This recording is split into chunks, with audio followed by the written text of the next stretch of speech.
Hello and welcome to the 2020 Group on Earth Observations Sustainable Development Goals Awards virtual ceremony. My name is Arji Cavada and I am the Executive Secretary for the Earth Observations for Sustainable Development Goals Initiative, EO4SDG, from the Group on Earth Observations.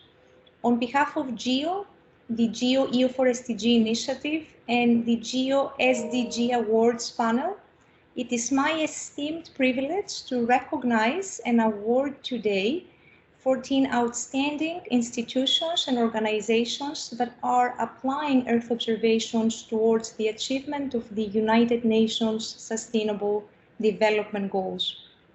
This is the second year of this awards program that is led by the EO4SDG initiative and recognizes excellence in sustainable development practices, analysis and reporting through the use of Earth observations. The awards honor productivity, ingenuity, proficiency, novelty, and exemplary communication of results and experiences in the use of Earth observations for the SDGs. This year, we received over 40 nominations from various organizations around the world. We are thrilled to recognize the work of our 14 winners this year. We hope the awards give these organizations an opportunity to promote and showcase their outstanding efforts and achievements and serve as examples that others can consider and pursue. Now, I would like to introduce each of the representatives of the winning organizations whom we have invited to join us virtually this year to learn from and to learn more about their work and with Earth observations to support the SDGs.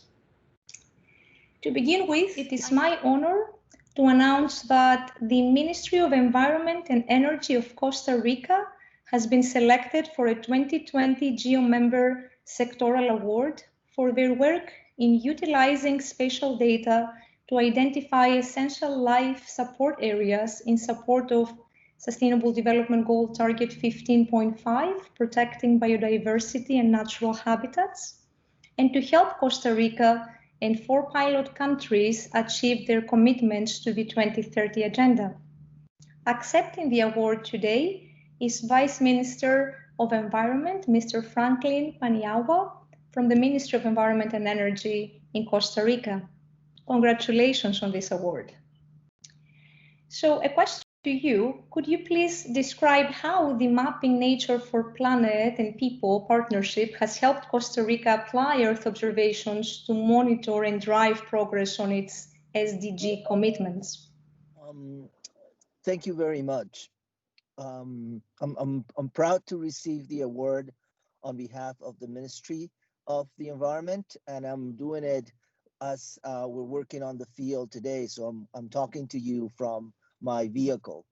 To answer your question, let me first point out that the Mapping Nature for People and Planet Partnership, also known as our Big Enchilada, brings together scientists and policy experts to harness Earth observations to identify essential life support areas, ELSAs, where nature-based actions can safeguard key biodiversity and ecosystem services. Led by the Ministry of Environment and Energy, MINAE, together with UNDP, this partnership has created a scientific framework and decision support system to identify ELSAs to take nature-based actions based on national priorities and to monitor the impact of these actions. Our theory of change is that map-based, credible, high-quality information combined with capacity building at the national level will drive shift in policy implementation and reporting to deliver on the 2030 Agenda and the Rio Conventions. Initially piloted in Costa Rica, the partnership is now evolving in Colombia, Kazakhstan, Peru, and Uganda, using spatial data to place nature at the center of sustainable development. We have already produced our first of Hope for Costa Rica and made them available in our official open platforms. We are also using this information to analyze it in combination with other sources of data to enhance our understanding of the different dynamics related to SDGs 15, Life on Land, and provide inputs to our reporting commitments and to the different decision-making processes at national and local levels. We are convinced that higher levels of transparency can facilitate countries to achieve higher levels of ambition, because if we don't have clear and reliable metrics, it is very hard to think that countries can define ambitious goals. They won't even be able to measure them, if they won't be able to measure them. Transparency implies greater levels of integration of key stakeholders from the government, private companies, the academy, and the community. This makes the process in the territory more robust, which also leads to higher ambition. In Costa Rica, we are convinced that higher levels of transparency can help us and other countries achieve higher levels of ambition. If we don't have clear and reliable metrics, it is very hard for countries to define ambitious goals, because they don't have they won't even be available to measure them. Transparency implies greater levels of integration and key stakeholders from the government, private companies, the universities, and the community. This makes the process in the territory more robust, which also leads to higher ambition. Thank you very much, Mr. Paniagua. We appreciate it, and again, warm congratulations. Thanks to you all. Next, I am excited to announce that the UK Space Agency has also been awarded a 2020 GEO Member Sectoral Award for the International Partnership Program's efforts to deliver innovative solutions to development challenges and measurable impact on SDGs to countries around the world using Earth observations. They have case studies that include work related to disaster resilience, sustainable agriculture, and land management, as well as deforestation. Accepting the award today is Ms. Africa Moon Lovejoy, the Head of Sustainable Development at the UK Space Agency. Congratulations on this award. Could you share an example of a use case where Earth observations are already being applied and delivering impact? Thank you, and thank you again. The UK Space Agency and our International Partnership Programme are really proud to receive this award, but also the opportunity to highlight the great work of our partners really in delivering this success. In total, the International Partnership Programme has funded 43 projects across 47 developing countries in Africa, Asia, and Latin America. And those are aligned with 12 out of 17 of the Sustainable Development Goals. So we have a very broad and large program. I thought I would focus, in response to your question, on a specific use case study where we have 9 of these projects, all based in Kenya, delivering 8 Sustainable Development Goals for the country. And we are doing this through delivering local innovation via space-enabled solutions to deliver sustainable economic and societal benefits. So just to give a flavor of how our projects are doing that, we have 2 projects, Prize and Accord. Now, both of these use Earth observation alongside weather and other satellite data to provide real-time alerts and advice to help farmers reduce their crop losses from pests, that's Prize, and from extreme weather events through the Accord project. Just as one small example of impact, the Accord project has so far reached over 40,000 farmers to help them benefit from these services. We are also applying through the Forest 2020 project the use of Earth observation data to provide imagery to improve forest monitoring. This allows our local partners to incorporate the observations into models to map the risks from deforestation and forest fires and identify suitable areas for protection and restoration. A third project, a UK consortium led by our partners Airbus, applies Earth observation data, again alongside weather, temperature, climate and elevation data, to develop improved understanding of flood and drought risks to help communities to build resilience to water-related hazards. And finally, while one of our newest projects, just announced 1 month ago, geothermal, aimed to combine on-the-ground intelligence from local stakeholders with Earth observation data, but to monitor the land use around current and potential future geothermal power plants to ensure the sustainable growth of this sector. So just as an example of the widespread benefits that the programme has, but also the dependence on our relationships and support from our in-country partners, apologies, and thank you to all of them. Thank you. Thank you very much. Again, warm congratulations. So next, it is my honor to share that the Rights Lab at the University of Nottingham in the UK has been chosen to receive a 2020 sectoral award in the academia category. Professor Boyd and her team have helped the United Nations Development Programme, the European Court of Human Rights, and leading NGOs to develop new knowledge and practices that help progress on Sustainable Development Goal Target 8.7, taking measures to eradicate modern slavery. Doreen Boyd, professor at the School of Geography at the University of Nottingham, is accepting this award today on behalf of the Rights Lab at the University of Nottingham. Welcome and congratulations on this award.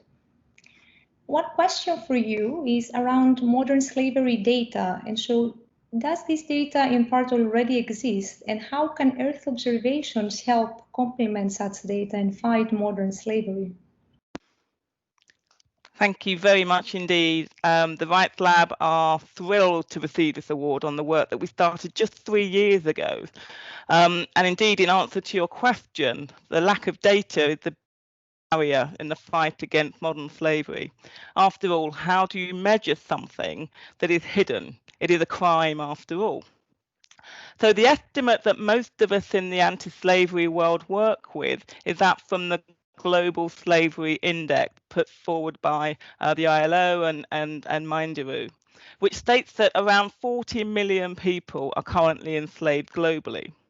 To put that into some sort of context, that's 1 in every 200 people that are alive today.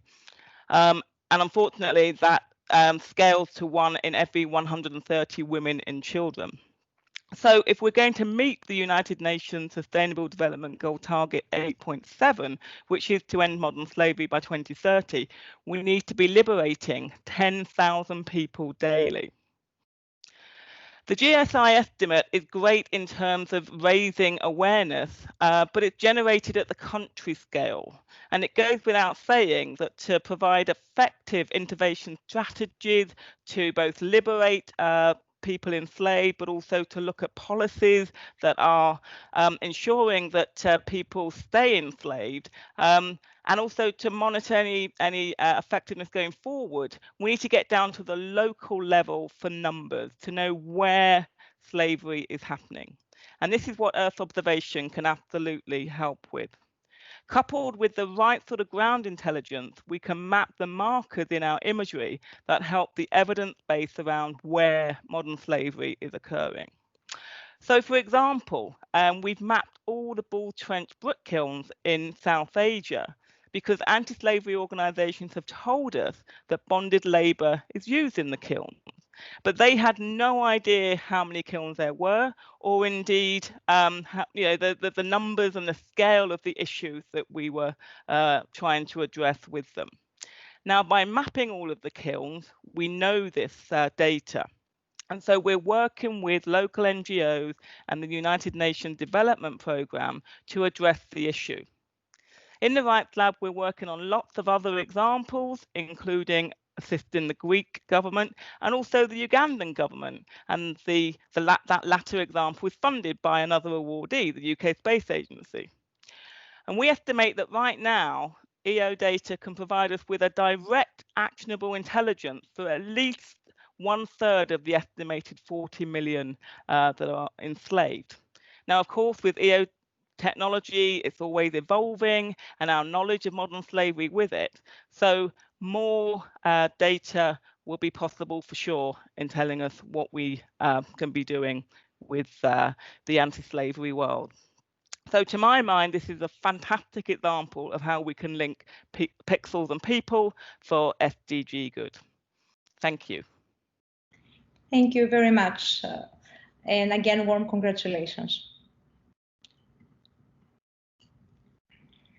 I am excited to announce that HR Wallingford has been selected for the 2020 Not-for-Profit Sectoral Award for its work with the Dengue Forecasting Model Satellite-Based System in support of SDG Target 3.3, ending the epidemic of neglected tropical diseases.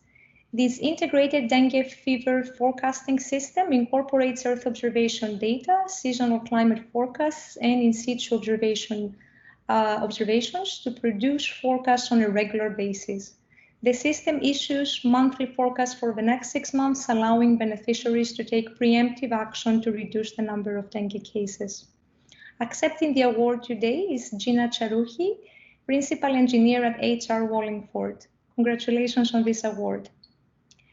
A question for you, could you share how the dengue forecasting model satellite-based system has supported Vietnam to predict and respond to dengue outbreaks and meet its SDG commitments? Thank you very much. It is a great pleasure to receive this award on behalf of the DEMOS team.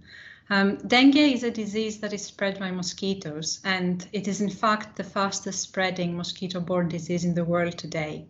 Vietnam has suffered some major outbreaks of dengue fever in recent years. Until this project, the country had no system in place to forecast the probability of dengue outbreaks. So the DEMOS system predicts the number of cases of dengue fever on a monthly basis up to 6 months in advance. And it therefore allows user groups at different levels of the government to issue regular warnings of likely outbreaks so that they can better target mosquito control and community awareness activities. This helps them improve also their planning and prevention measures. And in addition, the forecasts can help to reduce the overuse of insecticides whilst maximizing their effectiveness. So DEMOS has essentially changed Vietnam's dengue control system from reactive to proactive. Prior to DEMOS, the lack of capacity to forecast dengue outbreaks meant that the health authorities have had to resort to chasing dengue cases to control the disease.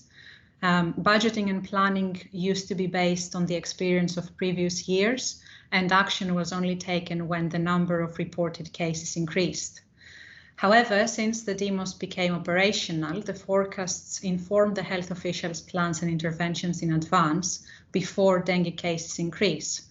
It's also important to note that the system covers all of the Vietnamese provinces and produces forecasts for each of the country's 63 provinces.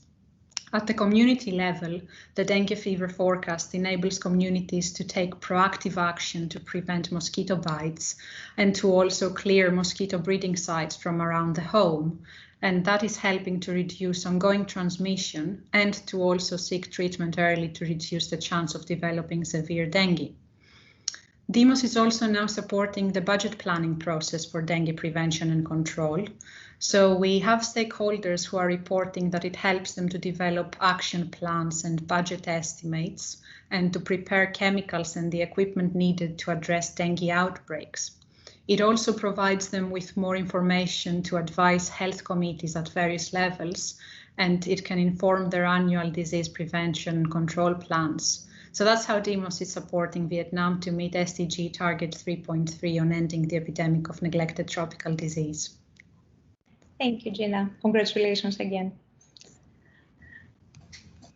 Next, it is my pleasure to share that Serolytics is being awarded a 2020 for-profit sectoral award for its work to improve the public health response against dengue fever in the Philippines by predicting dengue cases using climate and digital data and pinpointing hotspots, possible hotspots from satellite data.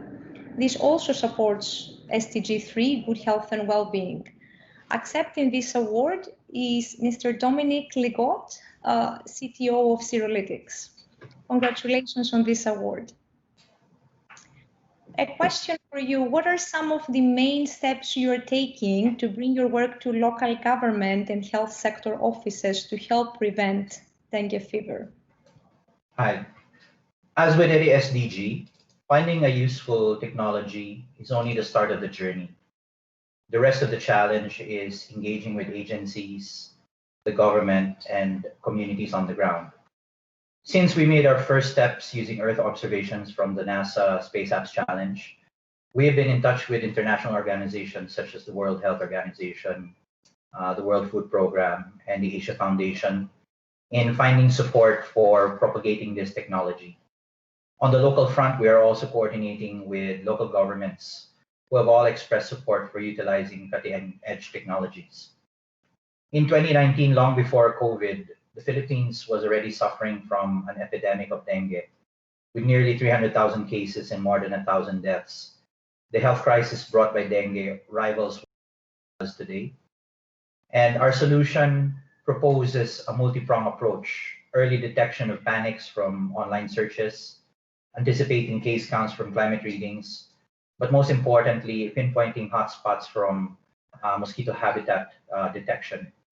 And this recognition is a tremendous validation for a startup founder like me, of a startup focusing on social impact. So I would like to thank the group on Earth observations, of course, the NASA International Space Apps Challenge, where we got our start, and the European Space Agency for giving us this platform for positive change.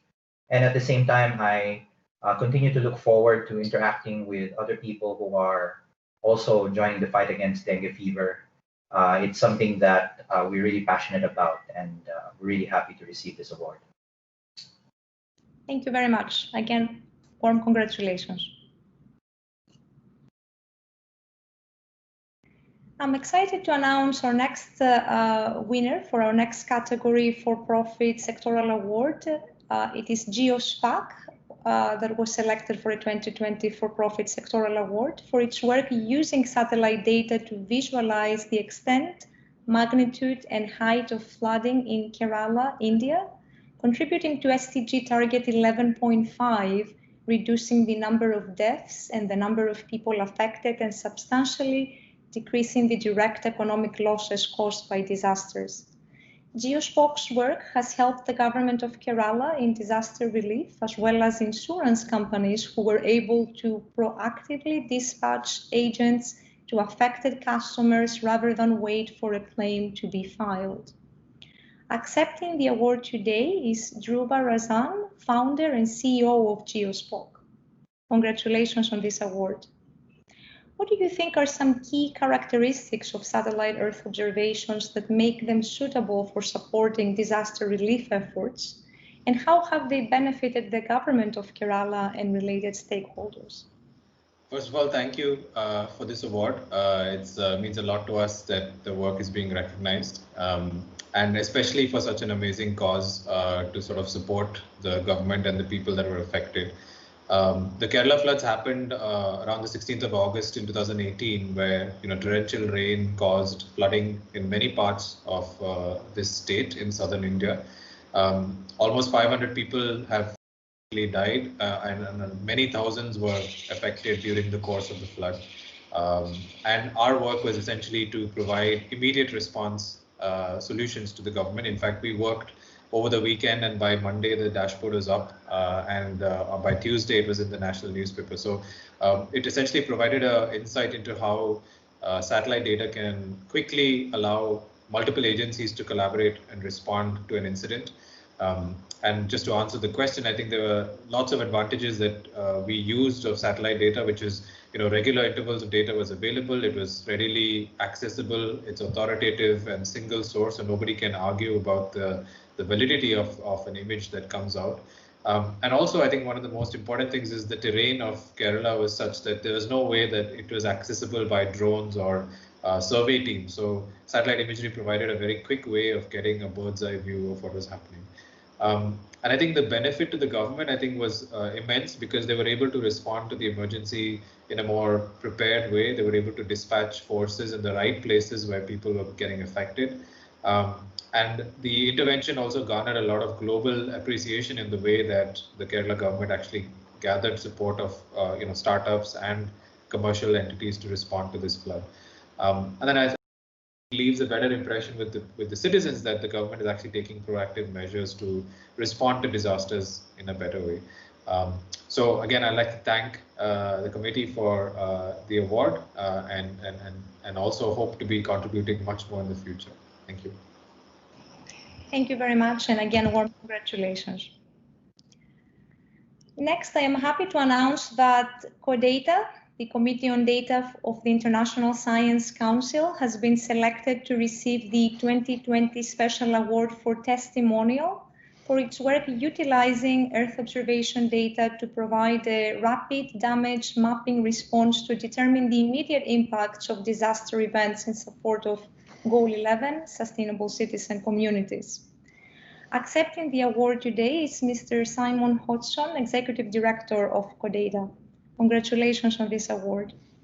Can you share an example of where the rapid damage mapping process applied to aid with disaster damage assessment and response, and could you describe the related impacts? Yes, thank you very much. As was said, I'm Simon Hodgson, Executive Director of CODATA. I need to make clear that I'm representing the CODATA Task Group on Disaster Risk Reduction that did the core of this work, and the chair of that group, Bapon Fakhruddin, who works for Tonkin and Taylor in New Zealand, who are one of the partners. So I'd like to thank you and thank GEO for organising the GEO SDG award ceremony during these uncertain times, and I'd also like to give recognition to the other award nominees as well.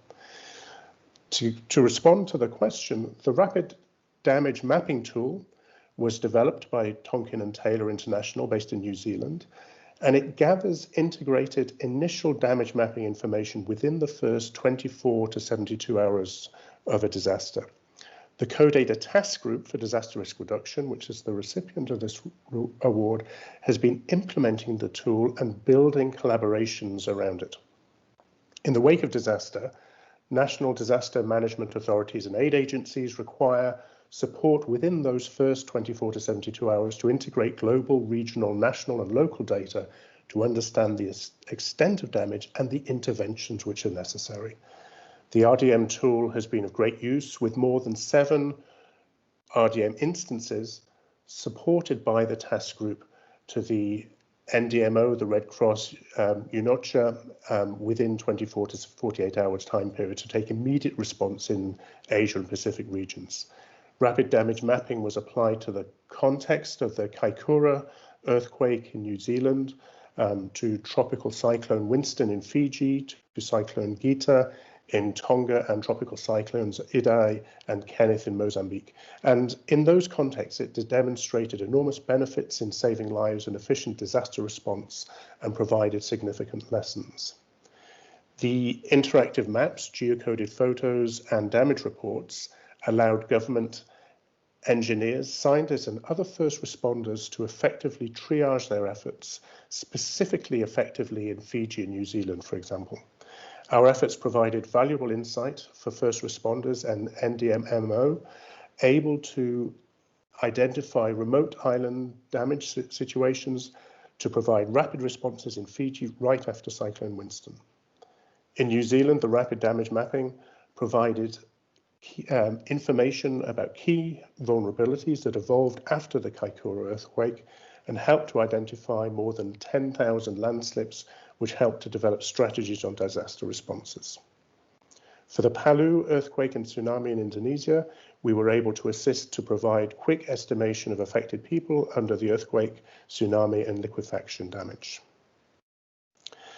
This has been very much a collaborative effort, and so we would like to thank and recognise in that, as I said, the task group, the CODATA Task Group on Fair Data for Disaster Risk Research, which led the process and the collaborations, and our partners, including China Geo, the Radi Institute in China, and other organisations including DFAT in Australia, MFAT in New Zealand, for their support in integrating pre-existing sets of satellite images, P3 aerial photographs, and using artificial intelligence to bring the full technically challenged extent of the hazard effects map into effective responses. This system is a great resource for operational decision-making and rapid response activities. The task group and CODATA is continuously supporting such efforts in partnership with UNDRR, with the integrated research, the Global Programme on Integrated Research for Disaster Risk Reduction, and other organisations. The task group is here to support in such instances, and we're very keen to collaborate and bring any assistance in the future. So please do get in touch about such urgencies or such activities. And I'd like to close with thanking Geo again for these awards. Thank you very much. Again, warm congratulations, and warm congratulations to all. I am honored to announce that the UN-GGIM Europe has been chosen to receive a 2020 Organization Sectoral Award. We are recognizing UN-GGIM Europe efforts in utilizing geospatial information and Earth observations to inform SDG indicators that focus on land use efficiency and sustainable urbanization, forest area, and also addressing land degradation issues. Accepting this award is Francisco Valla, Vice Chair of UN-GGIM Europe. Congratulations on this award. A question for you: how do you see the environment evolving in countries for integrating Earth observations and geospatial information into national data production and decision-making processes? In your opinion, what is needed to further accelerate the adoption of such technologies?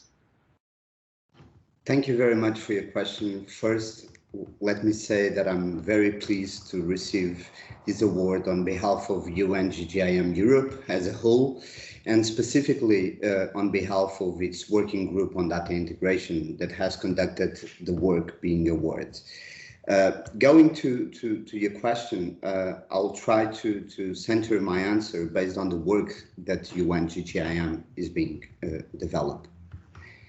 The working group on data integration gathers representatives from both national statistical institutes and national mapping and cadastral agencies from all over Europe, working together to make data integration more effective and useful to support decision making. So setting up a cooperation environment that integrates technical expertise from different communities and their information is crucial to create additional value to the data already available in these communities. Standards, languages, concepts, problem-solving approaches, let me say different cultural backgrounds jeopardize greater data integration, and UN-GGIM Europe work is setting a common ground to overpass these issues. For this, we are working at three different levels. First, at the macro level, by bringing together different European institutions that are dealing with geospatial data. And the UN-GGIM, UNEC, European Statistical System Triangle is probably the most visible effort, but we are also directly involved with the Joint Research Center in Europe, the European Environmental Agency, and also DG Regio that produce data analysis and indicators to monitor European cohesion and regional policy.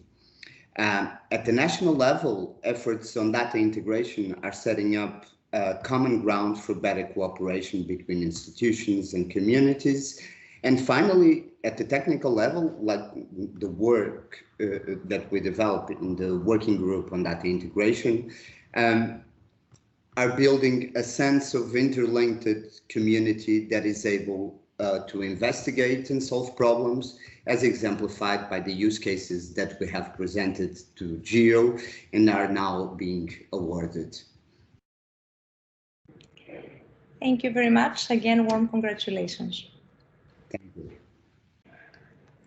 I am excited to share that the Global Partnership for Sustainable Development Data has also been selected to receive a 2020 Geo-Participating Organization Sectoral Award for their efforts to promote collaboration around the Africa Regional Data Cube, facilitating the use of Earth observations for better decision-making on sustainable development, including applications in agriculture, deforestation, mining, and more in 5 countries: Kenya, Senegal, Sierra Leone, Tanzania, and Ghana.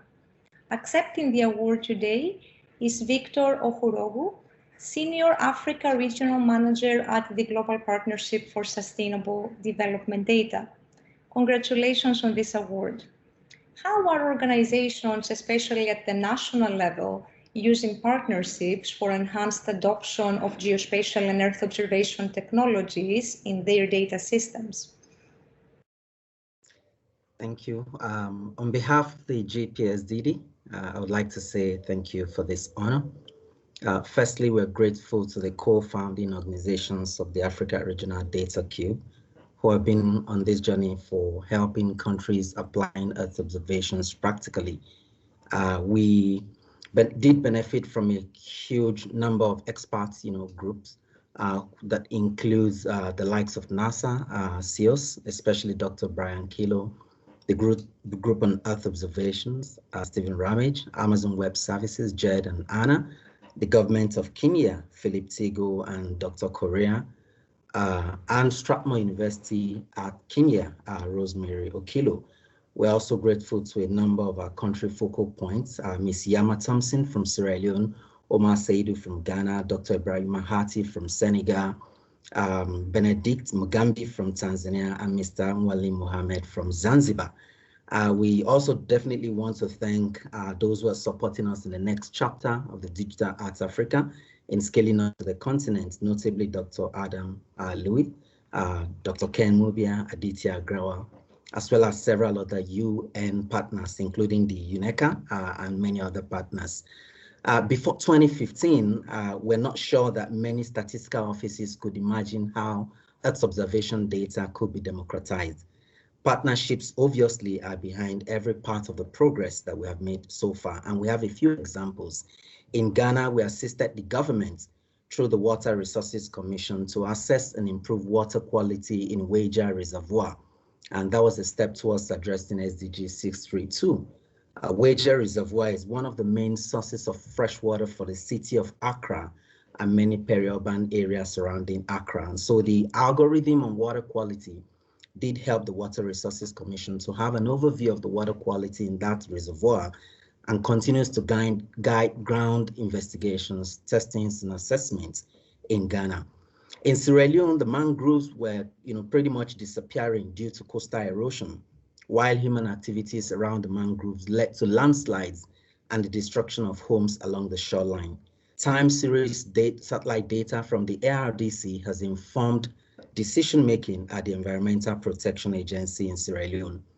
In Kenya, Strathmore University, working with several other partners, is currently assessing deforestation in Mao Forest in Kenya using the Normalized Difference Vegetation Index, NDVI, a step towards addressing forest loss.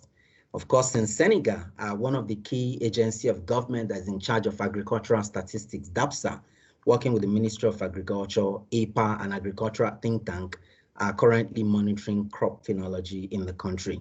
And of course, you will hear from one of our geo winners, Tanzania Bureau of National Statistics, how they have leveraged partnerships to address flooding in Lake Sulunga. And so finally, via the ARDC, we have supported 6 African states to establish required governance infrastructures, user communities, and the development and refinement of these mentioned use cases and several more. This will be continued on the Digital Earth Africa with our support, so that at several levels, international, regional, and country levels, we will have partnerships with information flowing across all these various levels of partnership and enabling all of them to raise to the top of matching cutting-edge innovation with intractable problems that require local context and ground truth validation. We're excited for the next phase of these partnerships and others like them. Thank you very much. Thank you, Victor. Again, warm congratulations. Next, I am honored to announce that the United Nations Convention to Combat Desertification, UN-GGIM, has been selected to receive a 2020 SDG Custodian Agency Sectoral Award for its efforts in helping build national capacities to support the provision and use of Earth observations for monitoring and reporting on SDG indicator 15.3.1, proportion of land that is degraded over total land area. Accepting the award today are John Smulesco-Carica, Chief Science, Technology and Innovation Unit, and Sarah Minelli, Program Officer at the United Nations Convention to Combat Desertification. Congratulations on this award. What have been key success factors in the approach that the United Nations Convention to Combat Desertification has followed to integrate observations to support SDG 15.3.1 monitoring and reporting? And do you have any advice for other UN agencies that may be interested in integrating Earth observations into their work and SDG processes? Thank you very much to the organizers. I would like to start by saying that the UN-GGIM, the United Nations Convention to Combat Desertification, is honored to be part of this initiative and this award ceremony. Thank you very much to the GEO Secretariat for this. When we started this journey in 2017, following the adoption of the Global Indicator Framework for Sustainable Development, Goals by the United Nations Statistical Commission, there was no internationally agreed methodology for monitoring and reporting on land degradation, let alone country data. SDG indicator 15.3.1 was at the lowest level of classification in the SDG indicator framework. In less than 3 years, I'm pleased to inform you, it has been upgraded to the highest level, to Tier 1. This could only be achieved through a highly collaborative approach with many partners. Of course, I'll let my colleague Sarah, who is actually the gatekeeper of the Earth observation data in our team, to briefly explain the steps we have followed to reach this result. However, before I do so, I seek your indulgence to say that the advice the UN-GGIM can give to other UN agencies is to facilitate reporting by providing countries with national estimates derived from Earth observation data, but also with user-friendly tools that put countries in the position to bring the estimation process back home in order to integrate their own national data as well as nationally determined assumptions. This helps improving ownership and acceptance of Earth observation data. And speaking as a former government official myself, having worked for the South African government, I can tell you that unless country decision makers or trusted country experts are able to understand and interpret Earth observation estimates, few will have confidence in their accuracy and actually use them. With that, I'll hand over to my colleague, Sarah, to give you the next steps, the steps. Thank you, Sarah, you have the floor. Thank you very much, Jones. So very briefly, in terms of the key steps we followed, we started off in 2016 by launching a global land degradation neutrality target setting program, which was instrumental in catalyzing political commitment and in engaging national stakeholders, not only in the setting of voluntary national targets, but also in the setting of baseline to monitor targets, progress toward these targets. Since, as John mentioned, there was no internationally agreed methodology when we started, we mobilized the technical expertise of our UN-GGIM Science Policy Interface and of the Commonwealth Scientific and Industrial Research Organization that developed good practice methodological guidance for SDG indicator 15.3.1. We then, once the methodology was in place, Conservation International helped us translating it into software. They developed a tool which is called trends.earth that supports and automates the calculation of SDG indicator 15.3.1, and as John was saying, allows countries to integrate their own national data and nationally determined assumption by using the same harmonized methodology. And finally, we organize regional capacity development workshops. We train over 300 representatives from 140 countries in a series of regional initiatives.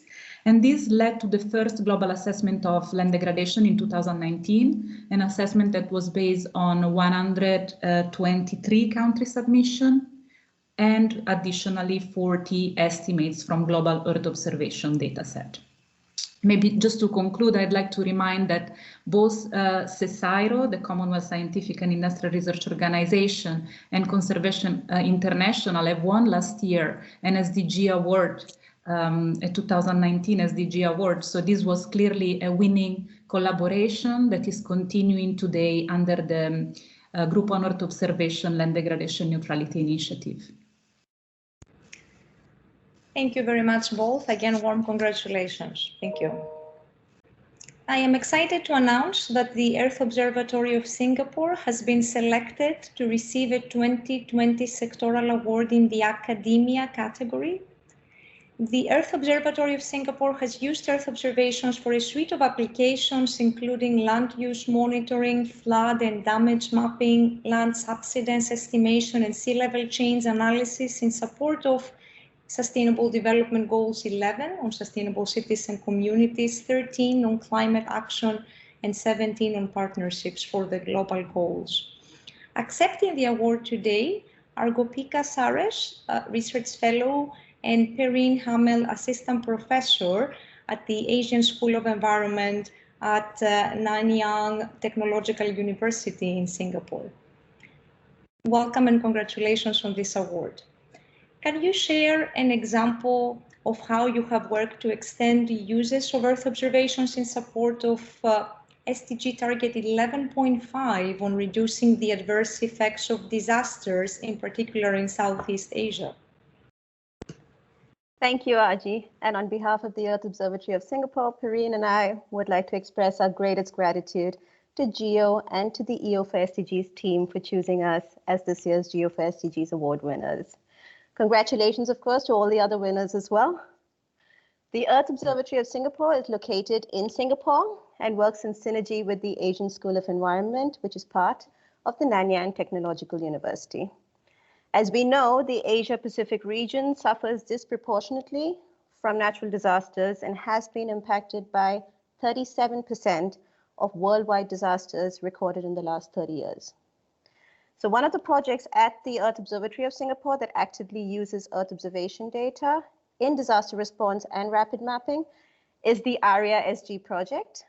ARIA-SG stands for Advanced Rapid Imaging and Analysis, Singapore, and is a collaboration between NASA's Jet Propulsion Laboratory and Caltech. It actively supports Target 11.5 by using synthetic aperture radar data to provide timely maps for post-disaster situations, including typhoons, storms, earthquakes, and volcanic eruptions. Within this project, we use cutting-edge algorithms to derive flood and damage information from Sentinel-1 data provided by the Copernicus mission and ALOS-2 data provided by JAXA using synthetic aperture radar amplitude and interferometric SAR coherence. These flood and damage proxy maps are then made available to decision makers across the region to help estimate relief packages required or to plan and focus their rescue efforts, thereby helping to reduce the adverse effects of disasters in the region. ARIA-SG is part of the Sentinel Asia Network, a voluntary basis initiative led by the Asia Pacific Regional Space Agency Forum to provide disaster management activities within the region. And this network can be activated by any of its end users who may request support in disaster response. ARIA-SG has been engaged in emergency responses for 18 disasters across Asia in 2019 and 8 in 2020 so far. including Cyclone Amphan in India, the flooding in Japan earlier this year, the August earthquake in the Philippines, and RESG also provided damage information post the Beirut explosion and for Hurricane Laura. My colleague, Perrine, will continue and tell you more about our efforts with respect to Target 11.5. Thank you, Kopika, and thanks everyone for listening. We're sharing the space here, but if we could, we would share with the hundreds of people who also deserve this award. So to add to the couple of examples that Kopika mentioned, I'll add some examples related to ecosystem services, which are essentially the benefits that we derive from nature or from green infrastructure. So one example of this work using Earth observation is in the field of nature-based solutions. So if we take flood risk, for example, we know that increased deforestation or development in the floodplains increases flood risk for communities downstream. So in a recent project in Myanmar, we use Earth observation to understand not only where deforestation has occurred or where it should be avoided, but also who and what is at risk downstream in the communities downstream. So we can use satellite imagery to collect this information. Another example is in engagement with various stakeholders and scientists from different disciplines. And here I really want to highlight the tremendous collaborations with environmental NGOs in this space, in particular WWF and the Nature Conservancy, who helped a software tool called Invest, which we use in a lot of these applications. So we use some of these geospatial models to understand what are the multiple benefits that we derive from nature. And we find that maps are extremely powerful tools, which means that they need to be used responsibly, of course. But using this information responsibly provides tremendous opportunities to understand the opportunities, but as well as the trade-offs of managing landscape in a sustainable way. So these were just a couple of examples from our work, and we hope that there are many more to come, and we thank all the organization for recognizing our work. Great, thank you very much, both. Again, warm congratulations. Thank you. I am excited to share that the International Water Management Institute is being awarded the 2020 Special Innovation Award for their work using Earth observation data to develop index-based flood insurance to enhance the resilience of smallholder farmers in alignment with SDG Target 13.1, strengthening resilience and adaptive capacity to climate-related disasters. Accepting the award today is Giriraj Amarnath, who is the research group leader for water risks to development and resilience at the International Water Management Institute. Congratulations on this award. Can you describe some key barriers or challenges that you have had to overcome in applying Earth observation data to help small farmers? Thank you, and it's a great honor to receive this award on behalf of International Water Management Institute. We really thank the GEO Secretariat and the panel for recognizing the work we have been doing in South Asia. It's a very valid and important questions on barriers and challenges in applying Earth observation data. While we know there has been an increasing growth in the use of Earth observation data over the years, but understanding and usability of this data set has been quite challenging when it comes to index-based insurance. So often the problems in the region is all about lack of long-term climate data or the crop yield information. So we look at this particular challenge to make sure that the weather index insurance is functional and attractive to both insurers and also the policy holders. In this case, it's a smallholder vulnerable communities. So we came with the aspect of integrating the climate models, the flood model, and the use of Earth observation data, particularly the NASA Moody's data, as well as the Sentinel European Space Agency information. This has become very handy for us in designing a product for simple reason being an affordable and low premium product one could develop in the region. And an add-on also is to provide transparent and credible information to the third-party information to understand, particularly in the case of insurance company. So always the challenge is in the region was having lack of data, as I told you. It is important that the insurance and the reinsurance company recognizes such technology, particularly the Earth observation data. Today, we are proud to say that in countries like India and Bangladesh, we have successfully scaled up this product over thousands of farmers, and they have benefited in terms of the flood insurance payout over millions of rupees. And the important being the scaling mechanism. While the flood models or the ground-based information becomes very complex and difficult to collect, there can be a lot of uncertainties. But using Earth observation data with the kind of growth we have both in SAR data and also the optical capabilities, it is of a right time that these technologies are implemented not just in the region where we work, but it is scalable to achieve the sustainable development goals when it comes to the climate action goal number 13, where we talk about promoting financial resilience to the smallholder farmers. I believe the technologies we have developed in South Asia, and we are trying to grow more in Africa, given our presence in 14 countries in Africa and also in Asia. I think it's a very right time such technologies are recognized by GEO. We are very proud to have this opportunity and also looking for scaling aspect in the years to come. So thanks again, GEO Secretariat and you for recognizing this award. Thank you so much. Thank you very much. Again, warm congratulations. Thank you. And so we will move on to the next category now. I am honored to announce that two organizations, the Geo Blue Planet Initiative and ESRI, have been selected to receive the 2020 Special Award for Collaboration for their efforts to use Earth observation data to monitor SDG indicator 14.1.1 on coastal eutrophication. Accepting the award are Emily Smale, Executive Director of the Geo Blue Planet Initiative, and Keith Van Graafland, the Living Atlas Ocean Content Lead at ESRI. Congratulations on the award.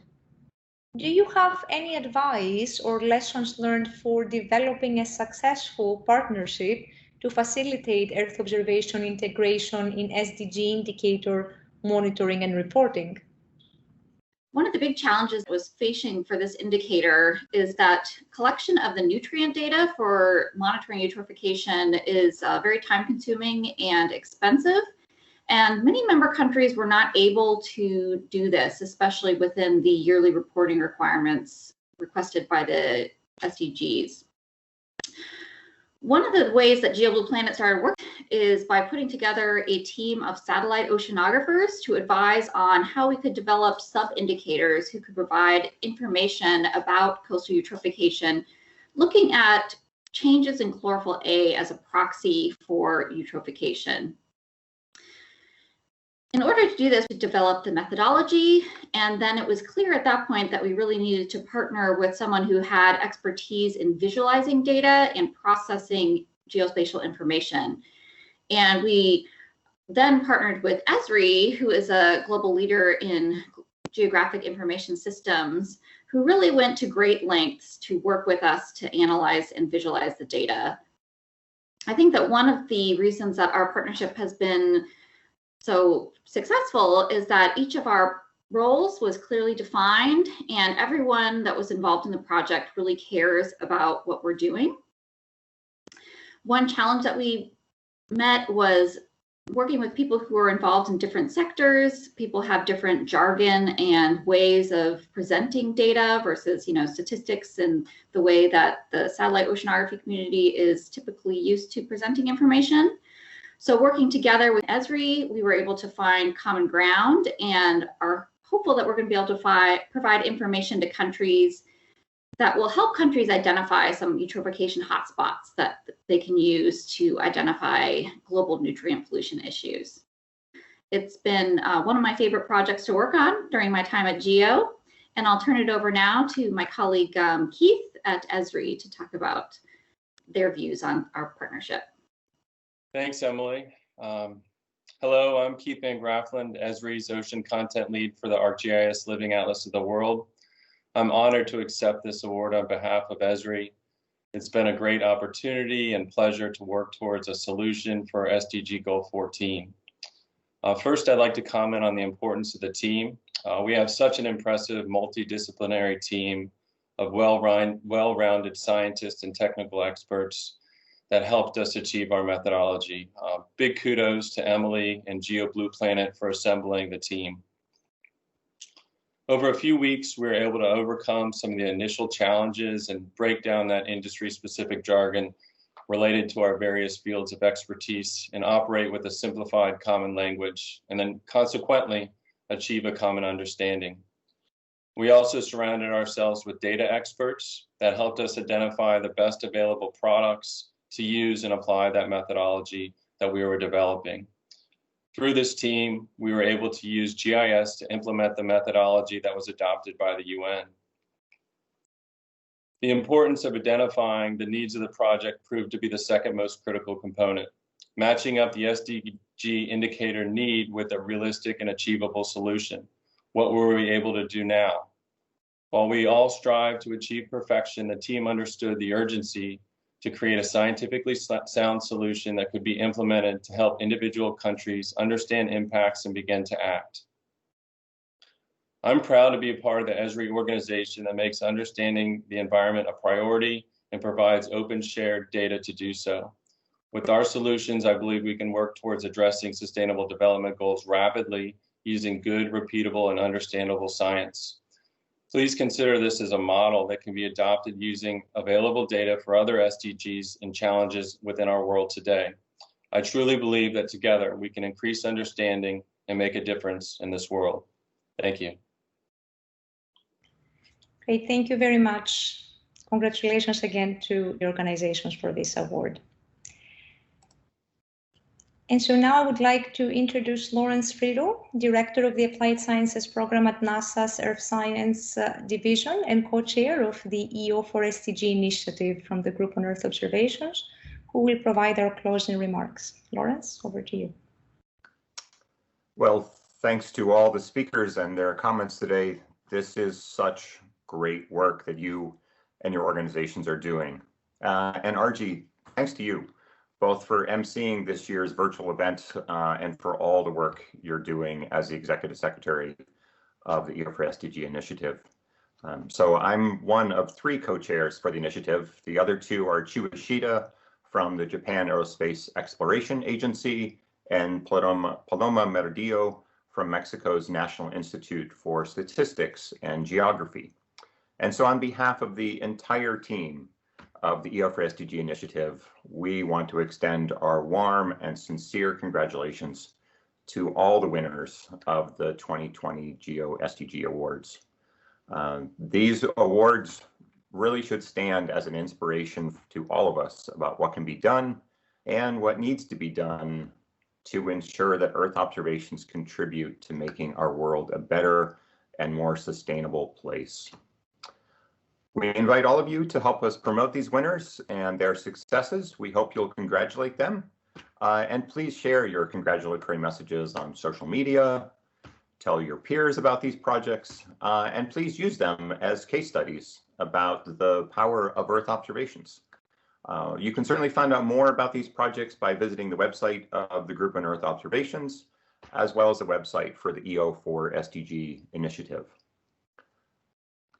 A lot of people have been involved with these awards, and so we want to give a special thanks to Jessica Chow, who helped manage many parts of the 2020 awards program. We want to thank the selection committee, who read and reviewed all of the nominations, and in fact, we had a 50% increase in nominations from last year.